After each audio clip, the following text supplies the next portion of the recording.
नमस्कार साथियों।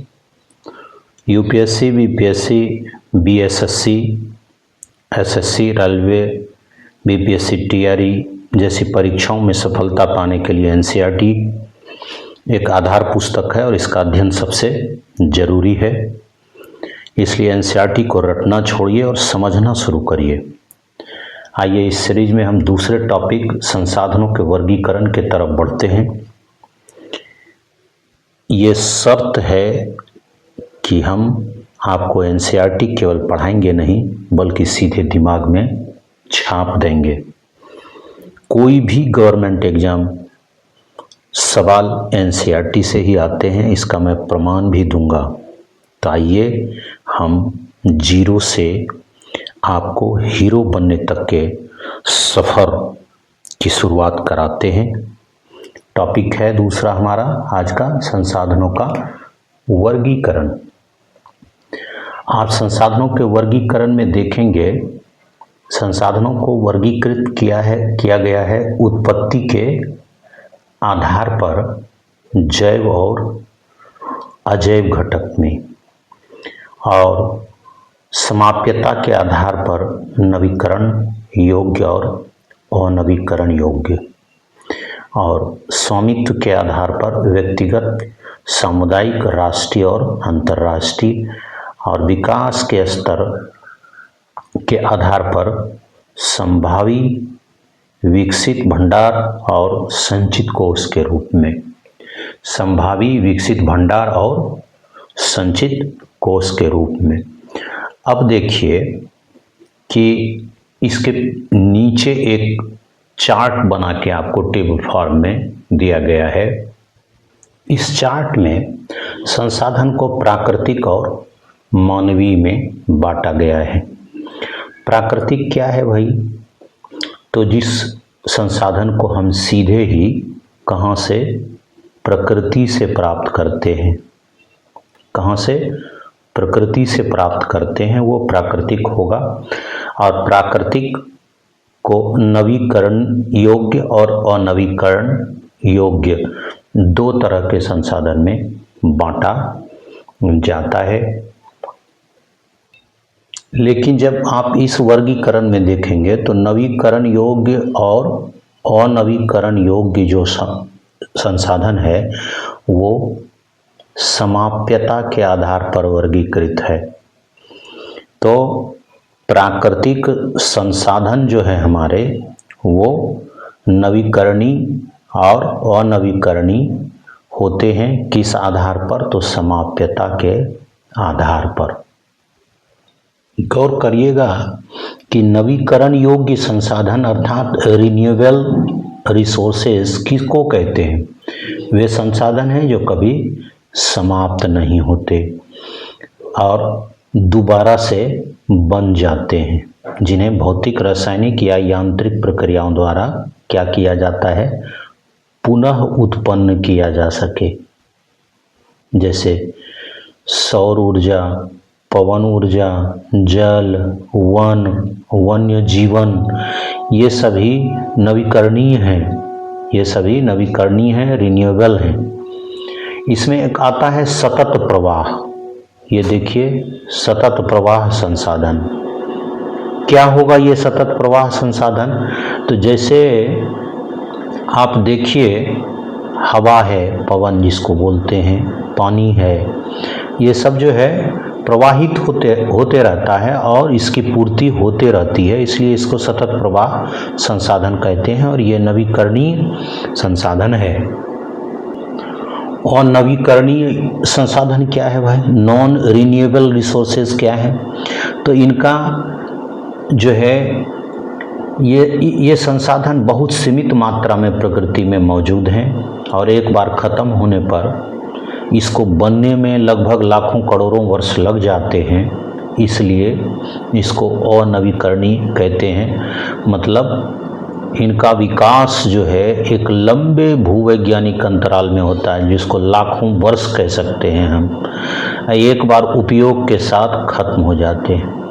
उदाहरण क्या है अनवीकरणीय संसाधन या अनवीकरण योग्य संसाधन या नॉन रिन्यूएबल रिसोर्सेज का, तो जीवाश्म ईंधन के रूप में कोयला, पेट्रोलियम सबको बनने में लाखों करोड़ों वर्ष लगते हैं। ये एक बार यदि समाप्त हो गए तो इनको बनने में काफ़ी भूवैज्ञानिक अंतराल व्यतीत हो जाता है। अब इसमें आप देखिए कि नॉन रिन्यूएबल में भी आप जब इस टेबल को देखेंगे, चार्ट को देखेंगे, एनसीईआरटी के चार्ट को, तो यहाँ ध्यान से देखिए कि अनवीकरणीय योग्य जो संसाधन है उसको दो खंडों में, पुनः चक्रीय जैसे धातु वगैरह और अचक्रीय जैसे जीवाश्म ईंधन के रूप में बांटा है। पुनः चक्रीय संसाधन का अर्थ क्या हुआ? जिन्हें दोबारा से रिसाइकिल कर प्रयोग किया जा सकता है, उपयोग किया जा सकता है। जैसे धातुएं, आप देखिए लोहा यदि जंग लग जाए और यूज करने लायक न बचे तो उसको फैक्ट्री में पिघलाकर फिर से लोहे के छड़ वगैरह सब या लोहे के अन्य उपकरण बनाए जाते हैं। तो ये धातु क्या है? रिसाइकल किया जा सकता है, फिर से इसका उपयोग किया जा सकता है, इसलिए पुनः चक्रीय संसाधन हो गया। लेकिन अचक्रीय संसाधन क्या है? तो जो एक बार प्रयोग के साथ ही खत्म हो जाए, जैसे अभी हम जीवाश्म ईंधन की बात कर रहे थे ना, कोयला, पेट्रोलियम, ये सब एक बार यदि उपयोग हो गया तो फिर इसका कोई दोबारा से प्रयोग नहीं हो सकता, उपयोग नहीं हो सकता, इसलिए इसको अचक्रीय संसाधन कहते हैं। तो इस चार्ट के अनुसार संसाधन में प्राकृतिक संसाधन का हम लोग अध्ययन कर चुके हैं, नवीकरणीय या नवीकरण योग्य, जो संसाधन कभी समाप्त ना हो, दोबारा से बन जाए, और नवीकरणीय योग्य एक बार ख़त्म हो जाए तो इसे बनना संभव नहीं।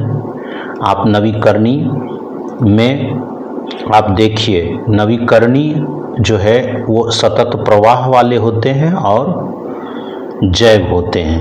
तो जैव में हम लोगों ने देखा प्राकृतिक वनस्पति, वन वगैरह और वन्य प्राणी वगैरह। तो नवीकरण योग्य और अनवीकरण योग्य संसाधनों का हम लोग अध्ययन कर चुके। अब इसमें हम लोग देखेंगे मानवीय संसाधन के बारे में। संसाधन दो तरह के, प्राकृतिक और मानवीय।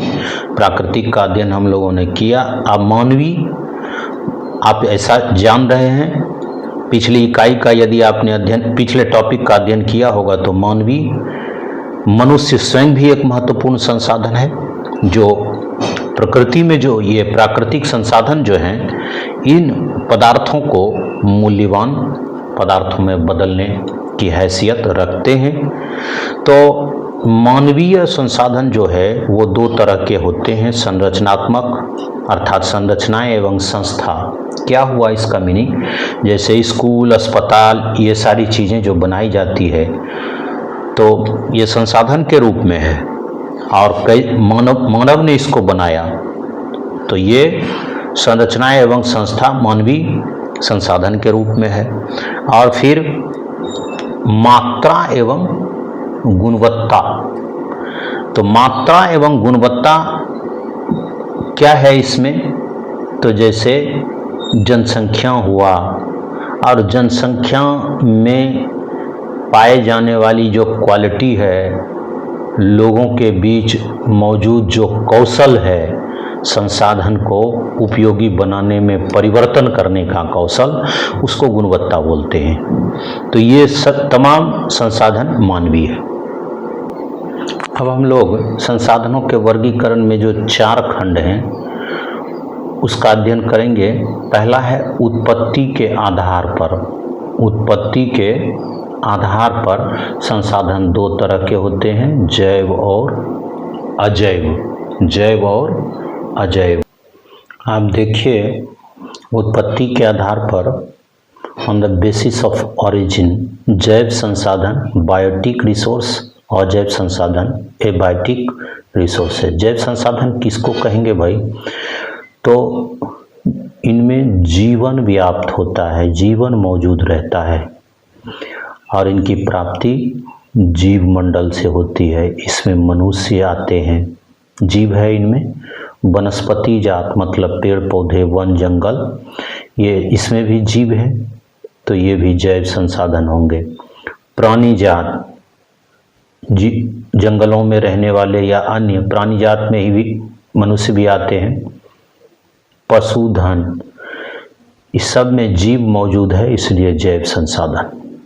और अजैव संसाधन एबायोटिक रिसोर्सेज, वे सारे संसाधन हैं जो निर्जीव वस्तुओं से बने हैं, जैसे चट्टान हुआ, धातु हुआ, ये सारी चीज़ें अजैव संसाधन है। हवा, ये भी अजैव संसाधन है। पानी, भूमि, ये सब अजैव संसाधन है। आप देखिए, समाप्यता के आधार पर नवीकरण योग्य और अनवीकरण योग्य, ये आप पहले ही पढ़ चुके हैं। नवीकरण योग्य हुआ जिसको दोबारा से फिर से उत्पन्न किया जा सके, लगभग इसकी समाप्ति नहीं होती है। और नवीकरण योग्य जो एक बार समाप्त हो जाए तो उसको बनाना थोड़ा संभव नहीं।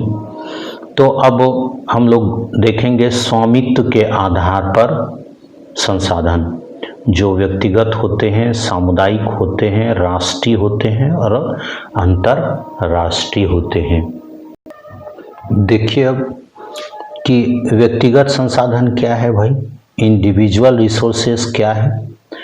तो ऐसे संसाधन जिन पर निजी व्यक्तियों का अधिकार हो, स्वामित्व हो, जैसे किसानों की भूमि हो गई, घर हो गए, बाग हो गए, कुएं का जल, ये सब क्या है, व्यक्तिगत संसाधन है, किसी खास लोगों की है, ये मालिकाना हक किसी खास लोगों के पास।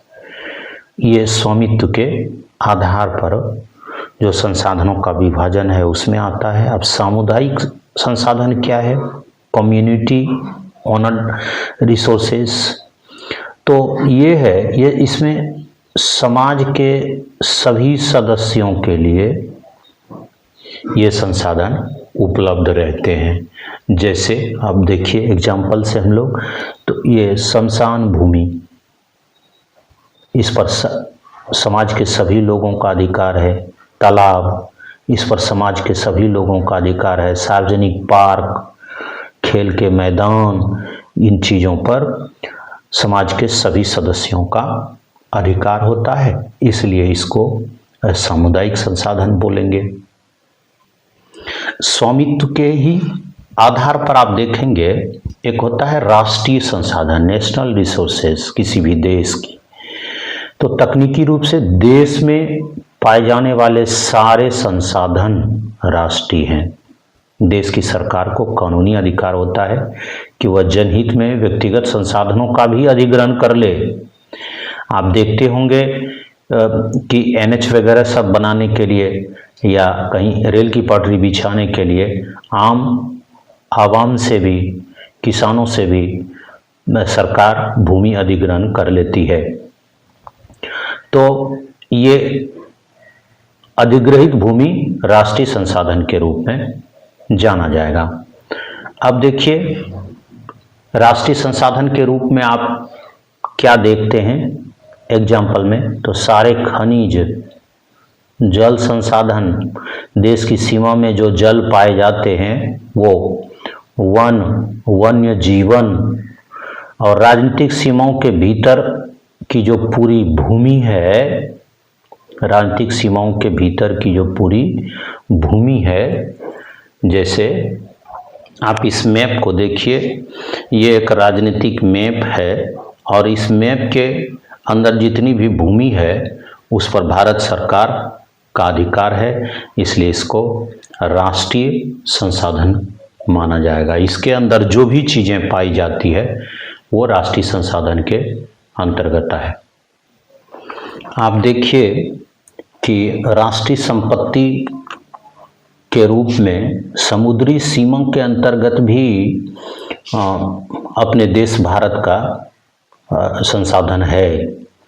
जैसे समुद्री सीमा क्या है इसकी, तो आप देखिए ये समुद्री सीमा या प्रादेशिक सीमा कहलाता है।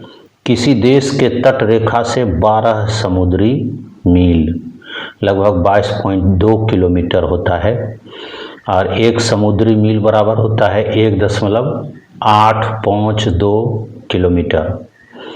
तो तट का महासागरीय क्षेत्र जो है वो राष्ट्रीय संपत्ति में ही आता है। स्वामित्व के आधार पर ही जब संसाधन का वर्गीकरण होता है तो उसमें एक आता है अंतर्राष्ट्रीय संसाधन, इंटरनेशनल रिसोर्सेज। इन संसाधनों को अंतर्राष्ट्रीय संस्थाएं नियंत्रित करती हैं। ये जो किसी देश की जो तट रेखा है उससे 200 समुद्री मील अर्थात 370 किलोमीटर लगभग 370 किलोमीटर लगभग की जो दूरी है वहाँ तक यह अपवर्जक आर्थिक क्षेत्र या विशिष्ट आर्थिक क्षेत्र कहते हैं। और जिसका अंग्रेजी में ये जो शॉर्ट फॉर्म है यही काफ़ी प्रचलित है, EEZ। ई से हुआ एक्सक्लूसिव और ई से हुआ इकोनॉमिक और जेड से हुआ जोन, एक्सक्लूसिव इकोनॉमिक जोन। ये 200 समुद्री मील तक है और पर खुले महासागरीय संसाधनों पर किसी देश का अधिकार नहीं होता, बल्कि ये जो है अंतर्राष्ट्रीय संसाधन कहलाते हैं। अब देखिए सवाल कि यहाँ पर आप एक मैप देख रहे हैं इंडिया का और उसमें ये सबसे पहले आप ये वाला लाइन देखिए, इसको आधार रेखा बोलते हैं। इधर जो कटे फटे हिस्से हैं उसके बीच जो जल सीमा है, जल है, वो आधार रेखा के अंदर जो मौजूद जल है उसको आंतरिक जल कहते हैं। क्या कहते हैं? आंतरिक जल। और इस आधार रेखा से 12 नॉटिकल मील या 22.2 किलोमीटर, इसको क्या बोलेंगे? इसको प्रादेशिक जल क्षेत्र बोलते हैं। क्या? प्रादेशिक जल क्षेत्र। प्रादेशिक जल क्षेत्र, टेरिटोरियल वाटर्स, इस पर देश की संप्रभुता कायम रहती है, अर्थात ये पूरी सीमा देश की संप्रभुता के अधीन होती है और जिसमें सभी प्रकार के राष्ट्रीय संसाधन, जीव, खनिज, वायु, ये सभी शामिल हैं और उस पर मालिकाना हक देश का होता है। अब इस प्रादेशिक जल क्षेत्र का जो ये लाइन है उसके बाद से आप देखिए यहाँ पर और 24 नॉटिकल मील तक, मतलब 44.2 किलोमीटर लगभग, कहाँ से? तो आधार रेखा से ही, न कि ये प्रादेशिक जल क्षेत्र वाली जो रेखा है उसके बाद से नहीं, बल्कि आधार रेखा से ही 24 नॉटिकल मील तक की जो दूरी है अर्थात 44.4 किलोमीटर की दूरी जो है उसको अविच्छिन्न मंडल कहते हैं। अविच्छिन्न मंडल कहते हैं 24 समुद्री मील तक या 44.4 किलोमीटर तक। यह क्षेत्र जो है वित्तीय, सीमा शुल्क और स्वच्छता कानूनों के लिए राष्ट्रीय नियंत्रण में रहता है। ये अविच्छिन्न मंडल, कॉन्टिजियस जोन जो है।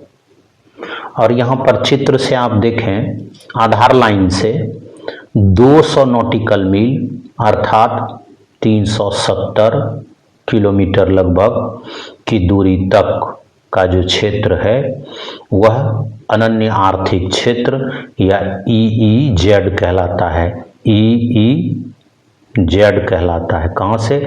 आधार से लेकर 370 किलोमीटर या 200 नॉटिकल मील तक की दूरी।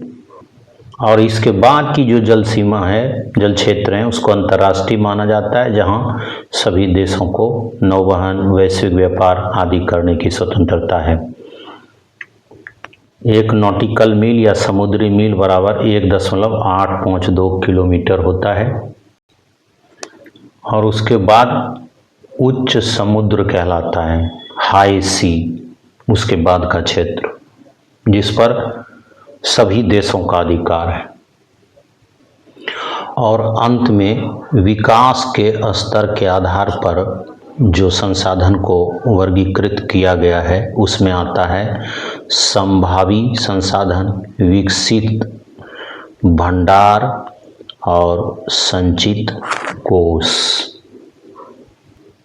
देखिए क्या है संभावी संसाधन, पोटेंशियल रिसोर्सेस। तो वो किसी प्रदेश में विद्यमान तो है, मौजूद तो है, लेकिन इनका सही ढंग से अभी उपयोग नहीं हो पाया है। जैसे भारत के पश्चिमी भाग राजस्थान और गुजरात में पवन और सौर ऊर्जा की अपार संभावना है, लेकिन अभी या तो कहिए तकनीक के अभाव में, टेक्नोलॉजी के अभाव में, जैसे भी ये इन ऊर्जाओं का मतलब पवन ऊर्जा और सौर ऊर्जा आदि का भी उतना समुचित रूप से उपयोग नहीं हो पाया है। तो ये संभावी संसाधन है।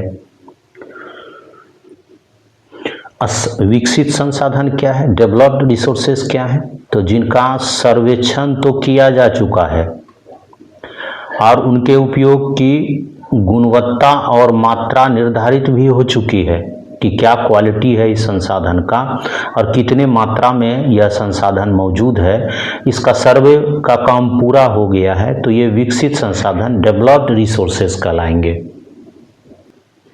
आप देखिए भंडार किसको बोलेंगे, स्टॉक किसको बोलेंगे। तो पर्यावरण में उपलब्ध हुए पदार्थ जो मानव की आवश्यकताओं को पूरा तो कर सकते हैं, लेकिन मानव की आवश्यकताओं को पूरा तो कर सकते हैं, लेकिन अभी परिस्थिति क्या है, प्रौद्योगिकी टेक्नोलॉजी के अभाव में वो मानव के पहुंच से बाहर है, उसको भंडार बोलेंगे।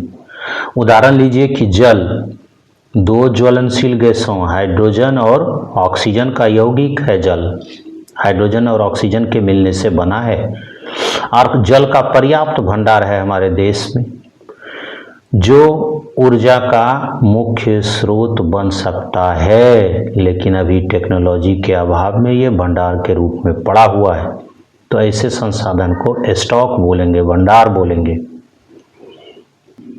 और संचित कोष, रिजर्व किसको बोलते हैं, तो यह भंडार का ही एक हिस्सा है जिसे क्या है, मौजूदा तकनीकी ज्ञान की सहायता से, मौजूदा अभी जो हालिया टेक्नोलॉजी विकसित है उसकी सहायता से प्रयोग में लाया जा सकता है।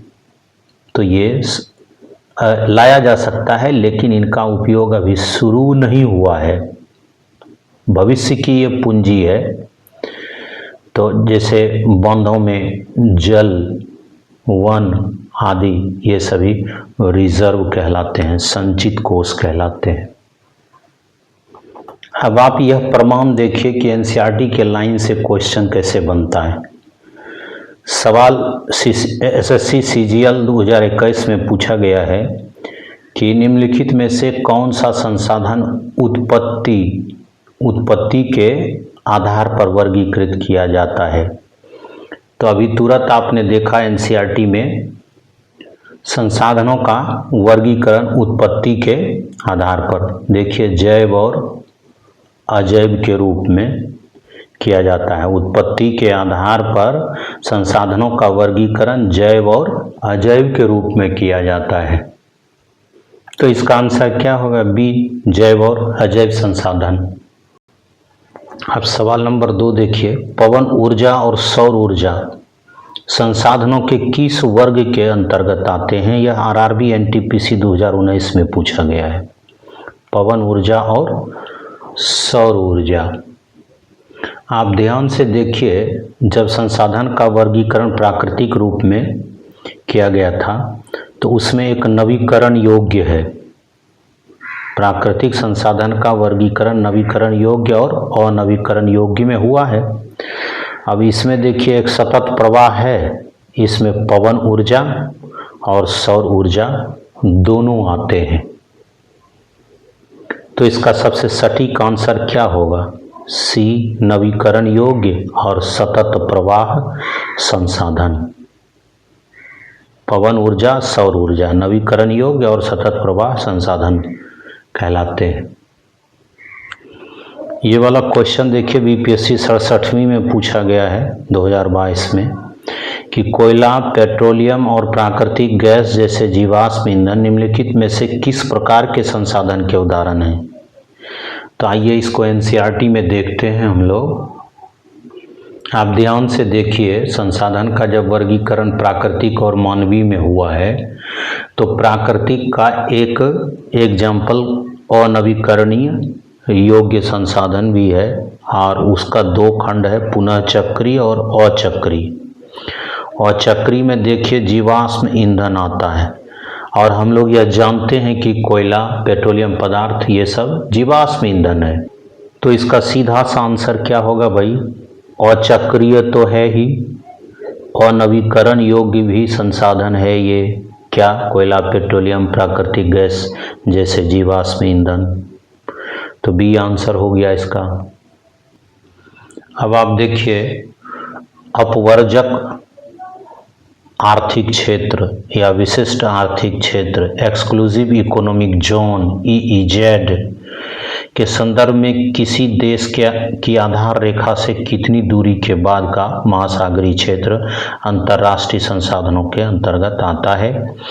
तो ये आप जानिए 200 समुद्री मील है। अभी आप लोगों ने चित्र में देखा भी है, मैंने आपको दिखाया है और ये यूपीएससी सिविल सर्विस प्री 2015 में पूछा गया है। 200 समुद्री मील कहिए या 370 किलोमीटर। तो इसका आंसर होगा सी। इसी टॉपिक के कुछ और बहुवैकल्पिक प्रश्नों के साथ जो विभिन्न परीक्षाओं में पूछा गया है, मैं अगला वीडियो लाऊंगा आपके लिए।